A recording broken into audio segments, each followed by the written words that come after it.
ஆகாஷ்வாணி புதுச்சேரி செய்திச் சுருக்கம் வாசிப்பவர் ஆதவன். வருகின்ற சட்டமன்ற தேர்தலில் தமிழ்நாடு மற்றும் மேற்கு வங்காளத்தில் தேசிய ஜனநாயக கூட்டணி ஆட்சி அமைக்கும் என்று புதுக்கோட்டையில் உள்துறை அமைச்சர் திரு அமித்ஷா குறிப்பிட்டார். மேலும் அவர், தேசிய ஜனநாயக கூட்டணி அரசுதான் IAS IPS தேர்வுகளில் முதன்முறையாக தமிழை அறிவித்துள்ளது. ரயில் நிலையங்களில் தமிழில் அறிவிப்பு செய்யப்பட்டது. மத்திய அரசு தேர்வுகளை தமிழில் எழுதக்கூடிய வசதியை பிரதமர் திரு நரேந்திர மோடி ஏற்படுத்தி தந்துள்ளார். காங்கிரசும் திமுகவும் அருங்காட்சியகத்தில் வைத்திருந்த செங்கோலை பிரதமர் மோடி நாடாளுமன்றத்தில் வைத்து அழகு பார்த்தார். தமிழ்நாட்டைச் சேர்ந்த திரு CP ராதாகிருஷ்ணனை துணை குடியரசுத் தலைவர் பதவியில் அமர்த்தி அழகு பார்த்தார் என்றும் தமது பேச்சில் திரு அமித்ஷா குறிப்பிட்டார். தங்கம், கைபேசிகள், இருசக்கர மற்றும் 4 சக்கர வாகனங்கள் போன்ற இலவசங்களை பிரதமர் திரு நரேந்திர மோடி அறிவித்ததாக கூறும் வீடியோ பொய்யானது என்று அரசு நிராகரித்துள்ளது.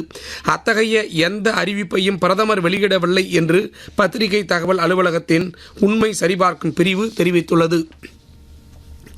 மத்திய வெளியுறவுத்துறை அமைச்சர் டாக்டர் ஜெய்சங்கர் நேற்று முதல் வரும் 10ஆம் தேதி வரை பிரான்ஸ் மற்றும் லக்சம்பர்க் ஆகிய நாடுகளுக்கு அரசுமுறை பயணம் மேற்கொள்கிறார்.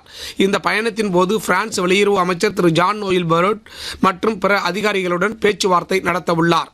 லேயில் துணைநிலை ஆளுநர் திரு கவிந்தர் குப்தா வெளியிட்டுள்ள லடாக் விளையாட்டுக் கொள்கையில் லடாக் யூனியன் பிரதேசத்தைச் சேர்ந்த தலை சிறந்த விளையாட்டு வீரர்களுக்கு கல்வி உதவித்தொகை, விருதுகள் மற்றும் ரொக்க பரிசுகள் வழங்க வழிவகை செய்யப்பட்டுள்ளது.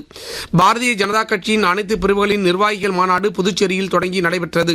இதில் சிறப்பு விருந்தினர்களாக மத்திய அமைச்சர் திரு கிஷன் ரெட்டி, தமிழ்நாடு மாநில துணைத் தலைவர் திருமதி குஷ்பு சுந்தர், தமிழ்நாடு அனைத்து பிரிவுகளின் மாநில அமைப்பாளர் திரு KT ராகவன், புதுச்சேரி மாநில பொறுப்பாளர் திரு நிர்மல்குமார் சுரானா, மாநில தலைவர் திரு ராமலிங்கம், மாநாட்டு ஒருங்கிணைப்பாளரும் முன்னாள் சட்டமன்ற உறுப்பினருமான திரு அசோக் பாபு ஆகியோர் கலந்து கொண்டனர். இத்துடன் இந்த செய்திச் சுருக்கம் நிறைவு பெறுகிறது.